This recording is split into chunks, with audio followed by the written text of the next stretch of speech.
Hi guys, this is Crystal Racing with my second part of the 2020 driver rankings. I hope you're all doing well. I hope you're all safe and well. Let's get on with the top 10. In 10th place, it is Danny Ricciardo in what looks like it will be his final season of F1. Now, I know a lot of you will be a bit surprised to see Danny Ricciardo so high up, but I would explain, despite the fact, of course, he's finished down in 14th in the championship, I feel like he's been very unlucky throughout this season. Particularly, seeing his brakes fail at the first race in Austria, then, of course, having another mechanical failure at the first race in Britain. And despite the fact that, we had a slow start to the season, I've been mostly fairly impressed throughout most of it. Well, not impressed massively, but he has picked up a lot of 7 out of 10s for me because, as much as Danny Ricciardo has made the car look very good, I think you've got to realise this car is at best only really around 6th or 7th fastest. So I think for me, Danny Ricciardo has actually done quite well just to be within touching distance of Pierre Gasly, who I rate very highly. In particular, highlights include, of course, that his performance at Imola, where of course he jumped 3 cars at the restart and finished 4th. His overtakes on Perez, Albon and Leclerc was just absolutely sublime. Judged it perfection, and in many ways, he's quite unfortunate that he finished just 1 point behind Sebastian Vettel because, I have to say, many will say it's come a bit too late. His strong performances in the second half of the season, including, of course, finishing 7th at Sakir. Danny Ricciardo's time in F1 is done, I'm afraid. He's been far too inconsistent at times, Just as he looks good, he always has a bad race here and there. And, this season he's been well and truly dominated. Gasly has dominated him quite heavily, and it's a shame to see, but he's now 26 years old and Ricciardo has done 6 years in F1. Like I said, I don't really see a future, and I have to say Yuki Tsunoda looks like a good replacement. 9th place, and I know a lot of you will really scratch your heads when you see this, it is indeed Kimi Räikkönen. I know what you're probably saying. Oh, what? Yes, I'm really serious, and I'm going to explain why. This year's Alfa Romeo car has been an absolute dog. If F1 changed their point scoring system to the identical point scoring system MotoGP have, Kimi Räikkönen would have ended the season with 49 points, whilst teammate Giovinazzi would have ended the season with 32 points, as it's if both drivers only scored 4 points each. But the fact of the matter is, you look at the performances Kimi has pulled off this season. At Austria, he was faster than Giovinazzi, and it's only because of the safety car and the loose wheel that he was forced to retire. At Styria, he jumped ahead of Giovinazzi and finished 11th, just to place off the points, whilst Giovinazzi was down in 14th. Hungary, he started in the wrong place, had a 5-second penalty, but then once he got going, he made many places up and was really in the points for a short while before finishing down in 15th. The first race in Britain was a nightmare, just finished last and had no pace. 70th anniversary Grand Prix, 15th, beat Giovinazzi, and then beat Giovinazzi again at Spain, where of course Kimi out-qualified Esteban Ocon, and actually had Esteban Ocon kept in front of Esteban Ocon's Renault for first half of the race in what was a very good performance by Kimi. Then of course at Belgium, he finished 12th and beat both Ferraris. Of course, at Italy, he profited from the red flag kerfuffle to start second at the restart. Only, of course, the absolutely wretched pace of the Alfa Romeo caught up, meaning that Kimi dropped through the order like a stone and finished 13th, whilst Giovinazzi was down in 16th thanks to a 10-second penalty for going through the pit lane on the red light flag condition. No. When the pit lane was closed, I beg your pardon, just like Lewis Hamilton. Then Kimi finally scored his first points of the season by getting 9th place at Mugello. Of course, a 5-second time penalty was added for crossing the pit lane lines. But the fact of the matter is, Kimi did a superb job that weekend and split the Ferraris once again. Russia was not a particularly great race for Kimi, being down in 14th, whilst Giovinazzi actually impressed for once, finishing 11th. Nürburgring was really a bit of another tough one for Kimi, hitting Russell and finishing down in 12th, but did well to hang on to 12th with damage to his front wing. Portugal saw Kimi, though, pull off a fantastic start. Absolutely godlike performance, overtaking 10 claws at the start from 16th to 6th place. He judged the conditions perfectly, but inevitably he dropped down to 11th due to the lack of pace from the car, but nonetheless it was a great performance. Then at Imola, Alfa Romeo took their only double points finish of the season. 9th place for Kimi, who lasted 48 laps on the medium tyres, and had they waited another 3 laps to pit Kimi, he probably would have finished at least 7th and maybe higher up, because Kimi drove a fantastic race once again. Turkey saw Kimi take his best qualifying this season, qualifying 7th, whilst Giovinazzi got into 10th place.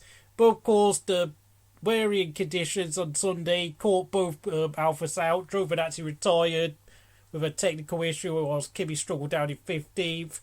Bahrain was a disaster where, Kimi got hit at the start by his own teammate, and then, of course, towards the end, the team decided to pit Giovinazzi for no good reason, even though there was no safety car, no restart coming.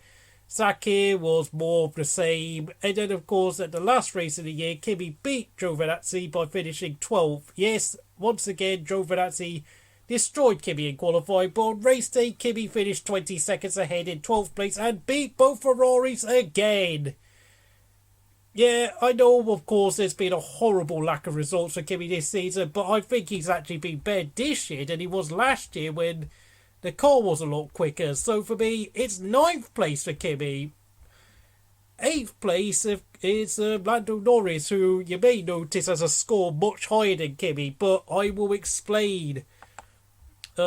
This season has seen a lot of improvement from the 21-year-old British young hotshot, taking his maiden career podium at the Austrian Grand Prix, where he pulled off a fantastic performance on the last lap, closing the taking advantage of Lewis Hamilton's 5-second penalty and setting the fastest lap to take his maiden podium.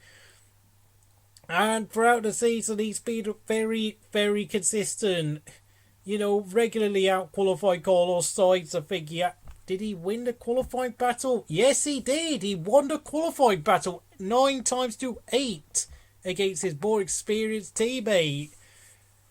And whilst, yes, he has finished behind Carlos Sainz in the standings, I mean, the fact of the matter is he did pick up damage at Russia, he picked up damage at Portugal, he had to retire, was running a strong 5th place at Nürburgring. He was actually running quite high up despite the mechanical problem upsetting his race.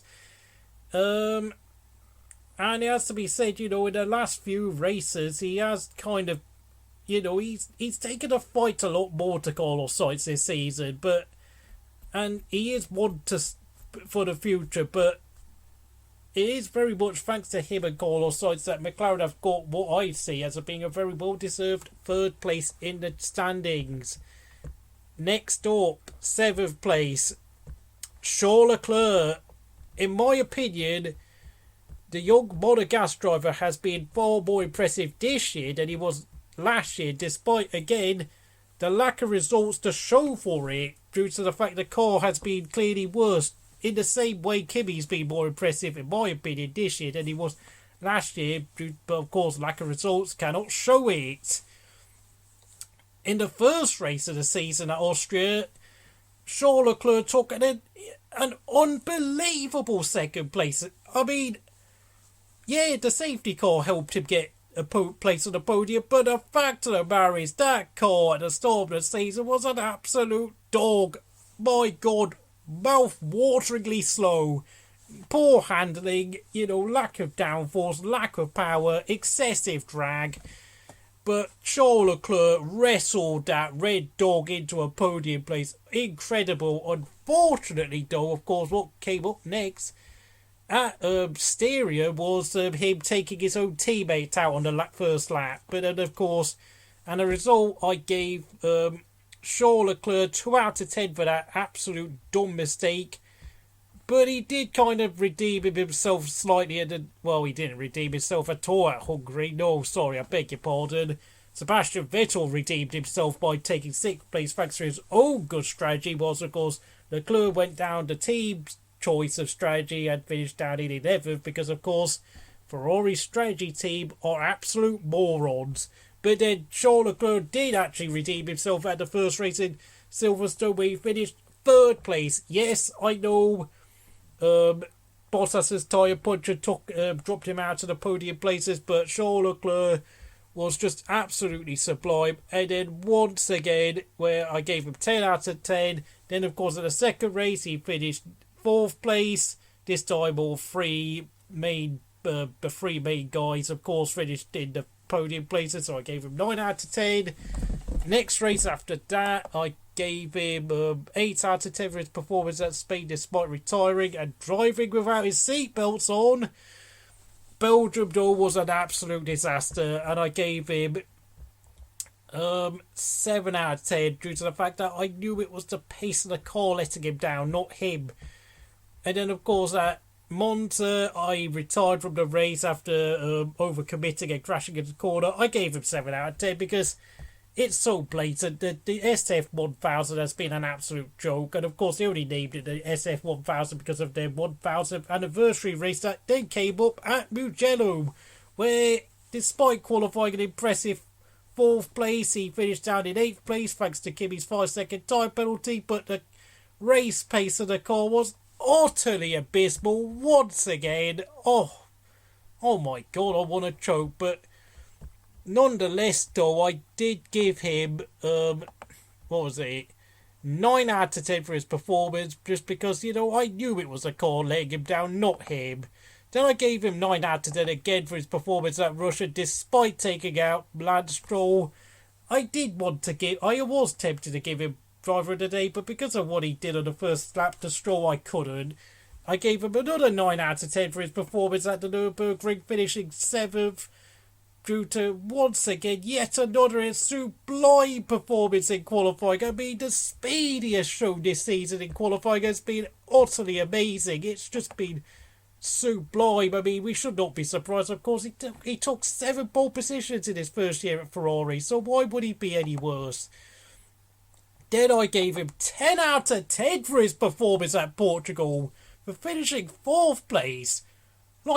He kept up with the top 3 all weekend. I was just in absolute pieces. He was just so good around Portimao. Unbelievable. But he did kind of let himself down a bit at Turkey where, despite a struggle around performance at Turkey where he found his way through the pack, he blew it on the final lap trying to overtake Perez. And in process, not only did he drop behind Perez, but he also allowed Vettel on the podium. So I gave him 9 out of 10. And then at Bahrain, I gave him 8 out of 10, decent performance again, but he was a little bit strappy at times. But of course, the pace of the car really was now catching up with both Leclerc and Vettel. And then I gave him only, 5 out of 10 for the fact he caused Perez to spin on the first lap at Sakir, and then he took himself out of the race by crashing, and also left Verstappen nowhere to go but the barriers. And then, of course, in the last race of the year, he finished 13th, where I gave him 7 out of 10, because basically I didn't know how to rate him after that. But having said that, though, Charles Leclerc has had a very impressive year. Yeah, he's finished in 7th in the championship. 7th, 8th, I can't remember, but look. Moving on, my driver ranked in 6th place. It is Carlos Sainz. An average score of 8 out of 10 for the whole year. Now, yes, I know he started off the season really slowly. I know there was that fairly bad performance somewhere. Where was it? It was the 5th race of the year at the 70th anniversary Grand Prix where he spun and finished down in 13th due to many bad mistakes. But throughout this season, Carlos Sainz has mostly been very good once again. Although I will say though, he was absolutely tremendous at the race at Monza, where he was so unlucky not to win due to, of course, the red flag causing everyone to be out of position, and he did so well to keep Pierre Gasly under pressure until the final lap. But of course, Monza being a difficult track to overtake, and the fact he had a Renault engine in the back of his car, it meant that winning was always going to be somewhat out of reach. But he was just absolutely fantastic. Had a fair, I gave him 7 out of 10 at Mugello because he got caught up in a start light in a restart crash. I then gave him only 3 out of 10 for crashing out at Sochi, for the fact that he did that stupid move where he went across the bollards and then crashed into the barriers on the first lap, rookie error. But then he improved himself massively, consequently, in the last 7 races of the season.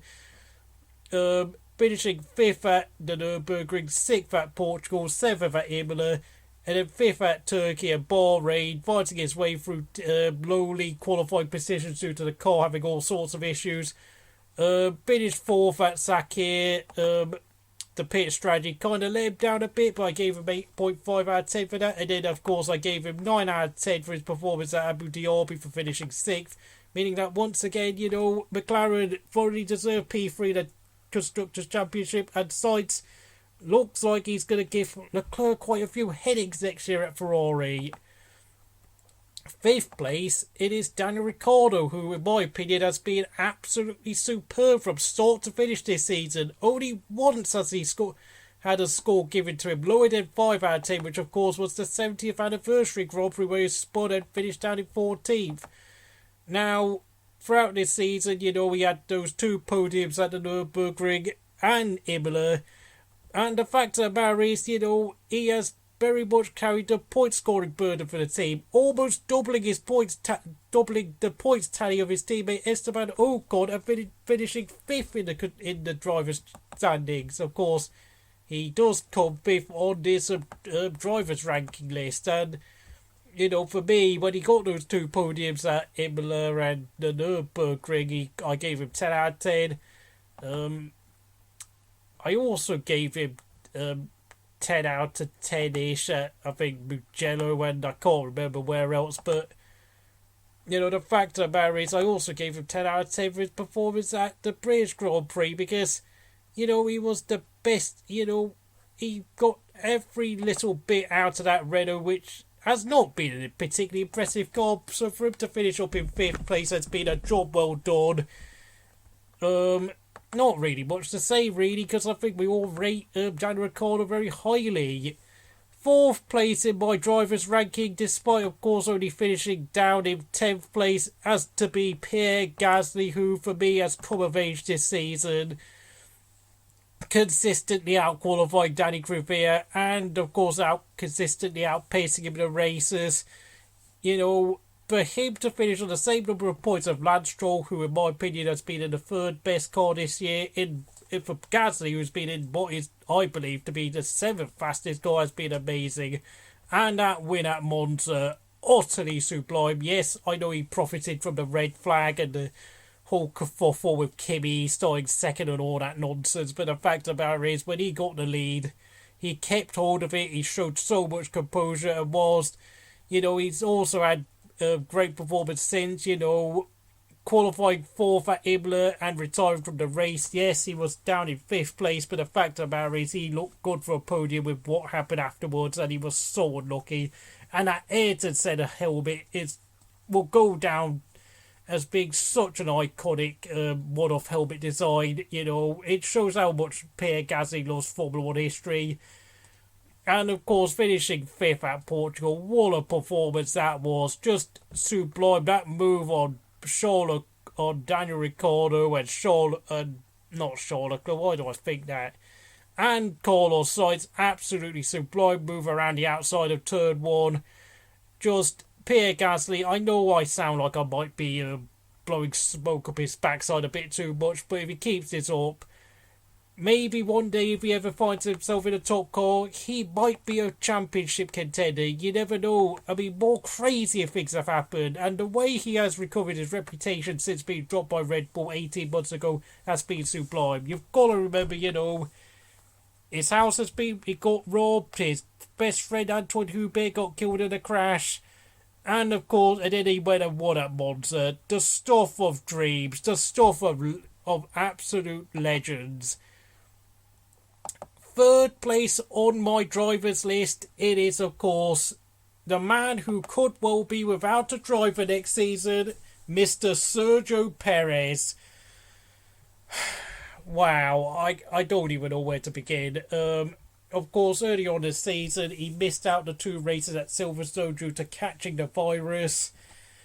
And whilst he did struggle quite a bit compared to Stroll, finishing 7th at Hungary when Stroll finished 4th, and then of course having a few bad, struggling in his comeback, 5th at Spain, 10th at Belgium, and then 10th at Monza, whilst Stroll was catching all the headlines for much, better performances. You got to realise, though, he was a bit unlucky with pit strategy at Belgium and Italy and Spain, where for some reason he fell behind and couldn't really get up the order, of course due to overtaking being a premium at those 3 tracks.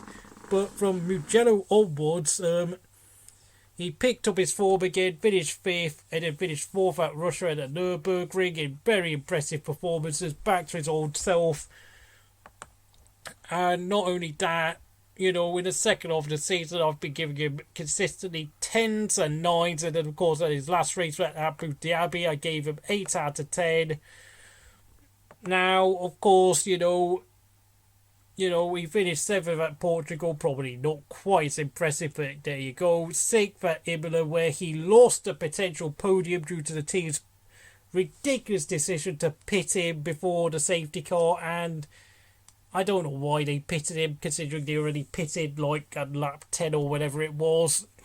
And then, of course, came his 2nd place finish at Turkey, where he drove a solid, steady race despite qualifying in 3rd place and losing a potential pole position to teammate Lance Stroll. But the fact of the matter is, he stayed out of trouble. He nursed his intermediate tyres well to the end of the race. Bahrain could have had another podium finish if it wasn't for the engine failure. So unlucky, and he was my driver of the day for that race.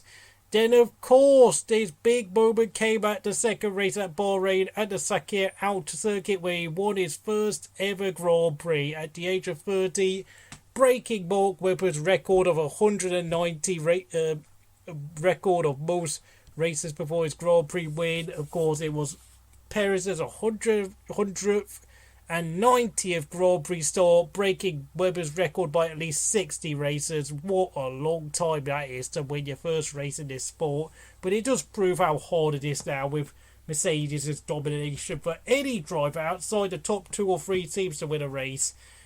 Sadly, he retired at Abu Dhabi, but the fact of the matter is, for me, Perez has been one of the top 3 drivers this season. He's once again crushed Lance Stroll in qualifying, and not only that, he's scored 50 points more than Stroll throughout the season. Incredible when you consider, the 2 races he missed earlier on at Silverstone, the engine failure he had at Bahrain, and of course the retirement at Abu Dhabi.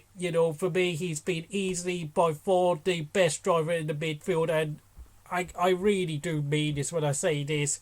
He so dearly deserves the seat at Red Bull. I mean, I know it's not necessarily within the Red Bull's plans to have an experienced driver like Perez around, but man, he really does deserve a top car. I've been I will admit, I used to have a lowered opinion of Perez back in around 2013 and 14, but because obviously back then I was more of a Nico Hulkenberg fan, and Hulkenberg was the one getting all the hype. But ever since 2015, Perez has improved bit by bit by bit, consistently getting podiums in midfield cars at Force India, and of course, his performances this season once again confirm his sublime talent. And I really do hope this is not the end of the road for Sergio Perez, but I very much fear it is the end of the road for the Mexican. 2nd place, it is Max Verstappen. In my opinion, he's kind of not been quite as impressive this year due to, of course, the Red Bull not being as good as it was last year. But I will say, though, he has made a lot more mistakes this year. He has, particularly at Turkey, where he should have really won the race, where I gave him 5.5 out of 10, whilst, he finished 6th place. Now, of course, he's been beset by mechanical issues, at Austria, then, of course, his car broke down at Monza, then, of course, he got involved in that first lap incident at Mugello, where, of course, something broke in his car, meaning that he was going slowly and got whacked in behind by Kimi. Then, of course, at Imola, he suffered a rear time puncture, and, of course, weirdly got taken out at the start of the race in what was him trying to be cautious and conservative, only to run out of space at turn 2 and crash into the barriers due to the fact that Charles Leclerc went all kamikaze on Perez. But having said that, though, there have been some very good performances, winning the 70th anniversary race at Silverstone. He probably should have won the first race of the season at Austria, but of course his car failed, meaning that Mercedes were able to win with Bottas. Finished second at Spain ahead of Bottas. And then, of course, kept up with the Mercedes on the power track at Spa. Then finished second at Russia. Of course, Hamilton had a penalty, but Verstappen put pressure on Bottas. Finished second at the Nürburgring, where, of course, Bottas bottled it and then retired with some problem. But Verstappen kept Hamilton within his sights. Finished third at Portugal. Should have finished second at Imola if it wasn't for that rear puncher. Of course, he overtook Bottas with that brilliant move. Turkey was, as we all know, a massive bottle job. Second place at Bahrain, where he kept within 4 seconds of Hamilton. Doing very well to get that Honda powered car within touching distance of a Mercedes at a power track. Retired at Sakir, and then ended the season on a high note by taking pole and a win and led every lap at Abu Dhabi. However, he did lose the fastest lap point to Daniel Ricciardo, his old teammate. But I have to say, though, the frustration of being in a car that has actually lost ground in the performance stakes from Max Verstappen has got to him, and he does only come second, unfortunately. Then, of course, for me, the driver of the season has to be Lewis Hamilton, the new 7-time world champion, matching Michael Schumacher's record. This season has been a record-breaking year where Lewis Hamilton has taken his wins tally to 95 wins. Of course, he overtook Michael Schumacher's record of most wins for a driver in Formula 1 at the Portuguese Grand Prix. And, throughout this season, I've given 10 out of 10 to Lewis Hamilton 9 times compared to Max Verstappen, who I've given 10 out of 10 to 9 times. But, of course, Max Verstappen, was given a huge drop in his point score at Turkey for that disastrous race where I only gave him 5.5 out of 10. But having said that, though, Lewis Hamilton has been ridiculously consistent throughout this season. Of course, for me, his worst race of the year was Russia, where his practice stalls was a bit of a stupid move. And, of course, he did burn out his tyres in qualifying, where, he messed up so many runs, meaning that it took it to the last moment for him to be able to qualify for Q3. And then, of course, he took pole position by the skin of his team, but because of his mistakes on his qualifying lap, it meant that he had a compromised strategy for the race, meaning that he finished in third place, 20 seconds off his teammate. So I had to give him 6 out of 10. And of course, I gave him 7 out of 10 for his performance at Monza, where he went through the pit lane under red light conditions. But for me, though, Lewis Hamilton has absolutely obliterated Bottas this season. And I think part of the reason why Bottas has been so poor in the second half of the season is because he's been destroyed mentally by Lewis Hamilton. Lewis Hamilton has upped his game big time this season. Yes, I know you can argue there's no pressure from Bottas, but the thing is, though, Lewis Hamilton continues to strive for bigger and better improvements within himself as a driver, despite the fact he hasn't really got a competitor due to Bottas being average and Verstappen being in a Red Bull. And for me, though, he's taken how many pole positions? He's taken 10 pole positions in what has been a 17 race calendar, putting to bed any doubts about his qualifying speed. Dominated Bottas 11 to 5 in qualifying and picked up the fastest lap point 6 times throughout the season. I think surely making him the driver with the most fastest laps as well, despite, of course, the fastest laps being shared out throughout the field. And for me, reaching 10 World Championships is surely now in sight for Lewis Hamilton. And of course, it has to be also reminded that, he finished 124 points ahead of Bottas, whilst Max Verstappen in comparison has beat Albon by about 109 points, which for me, considering Albon's had the worst year, Lewis Hamilton has just been utterly sublime. He has absolutely crushed the psyche of Valtteri Bottas, who, he's a good qualifier, but Lewis has just simply gone a step further and absolutely battered him when it really counted. 5 consecutive wins from the Nürburgring until Bahrain. Of course, the illness he picked up before the second race at Bahrain meant that all his winning streak and his point streak ended and his finishing streak ended, but don't let that take that away from the fact that, winning 11 races in a 70 race calendar is just extraordinary. And, and every time he did compete, he scored points in every race he was there. Never ever, I know some people will say this has been such an easy year for Lewis Hamilton, but the fact of the matter is he has raced his game so much compared to last year where, he did allow Bottas to have a few chances to snipe at him. Well, not this year. I mean, with the exception of Austria and Russia, it has been one-way traffic between the pair of them. And yes, I know Lewis finished third at Abu Dhabi behind Bottas, but Bottas didn't exactly destroy him, did he, though?